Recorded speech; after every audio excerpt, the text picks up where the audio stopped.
Sahabat Matanera, semua elit teras partai yang tergabung dalam koalisi perubahan kompak mengatakan sosok cawapres Anies dalam Pilpres 2024 bahkan mengejutkan.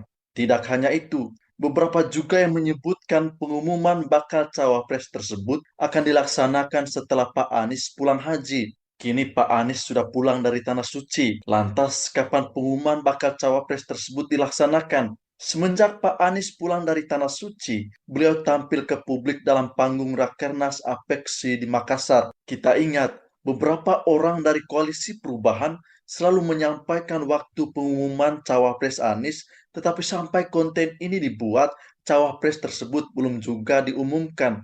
Mengapa bisa serumit itu? Apakah bagian dari strategi menunggu pengumuman cawapres dari calon lain, atau memang Pak Anies dan partai politik koalisi perubahan belum mencapai kata sepakat soal cawapres? Kalau kita perhatikan dalam piagam koalisi perubahan, sudah jelas tertulis bahwa seluruh partai pengusung memberikan mandat kepada capres dalam hal ini Pak Anies sendiri untuk memilih dan menentukan siapa sosok cawapres yang akan mendampingi dirinya dalam kontestasi Pilpres 2024.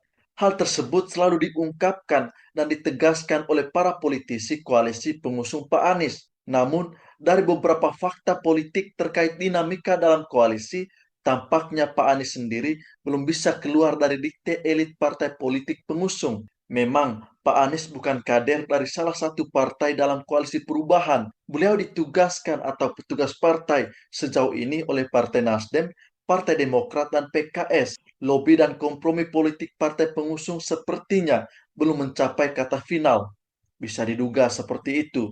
Kita ingat beberapa waktu lalu, sebelum Pak Anies berangkat ke Tanah Suci, Partai Demokrat dan Partai Nasdem sempat berdebat dan memanas.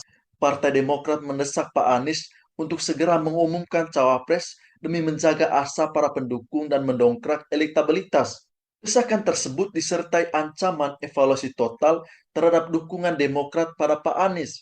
Katanya sih, sesungguhnya Pak Anies sudah mengantongi sosok cawapres yang akan mendampingi beliau dalam Pilpres 2024. Permintaan pengumuman cawapres Anies diperkirakan memiliki hubungan dengan elektabilitas beliau.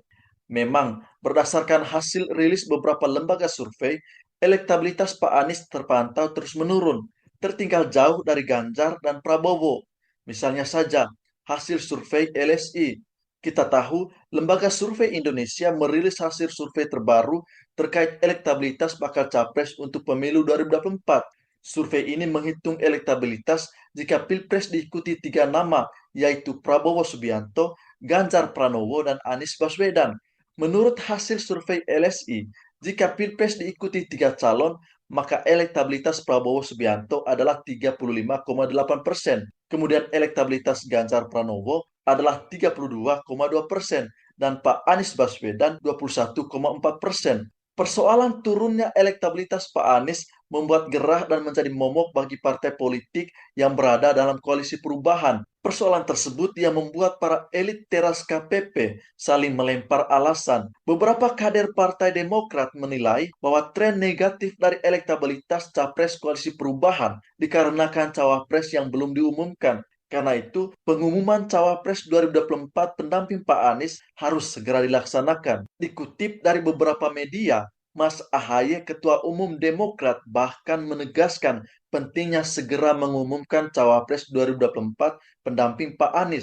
Tidak ada relevan lagi untuk menunggu, tidak dapat merubah keadaan, dan hanya menghabiskan waktu. Pada ruang yang lain, Partai Nasdem menilai tren buruk tersebut disebabkan partai pengusung yang belum kompak untuk mensosialisasikan Pak Anies sebagai capres 2024 dari koalisi perubahan. Mereka sepertinya sepakat dengan PKS bahwa turunnya elektabilitas Anies bukan semata karena belum diumumkan cawapresnya.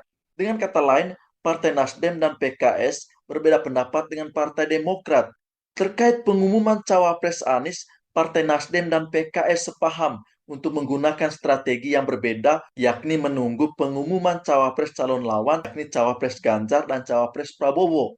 Tidak boleh sembrono dalam mengumumkan cawapres 2024 untuk Pak Anies. Demikian penegasan Partai Nasdem. Terlepas dari perdebatan internal koalisi perubahan mengenai cawapres 2024 pendamping Pak Anies, Para pendukung Pak Anies masih menunggu siapa sosok cawapres mereka dalam Pilpres nantinya. Memang ada banyak nama yang beredar. Ada nama Mas Ahaye, Mbak Yeni Wahid, dan juga ada nama mantan Panglima TNI, Jenderal TNI Punawirawan Gatot Nurmantio. Nama Gatot memang dispekulasi mencuat beberapa hari ini dan dianggap sebagai cawapres yang ideal untuk mendampingi Pak Anies.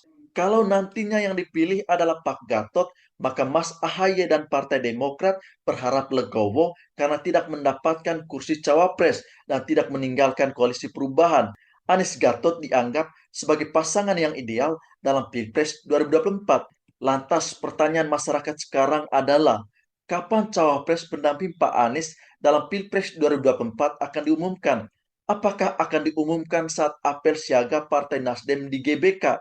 Dari berbagai media ada informasi dan memang Partai Nasdem menegaskan bahwa tujuan apel siaga perubahan di GBK untuk memberi semangat kepada para kader untuk berjuang dalam pemilihan umum tahun 2024. Dalam apel siaga di GBK tersebut hadir kader-kader Partai Nasdem dari seluruh Indonesia.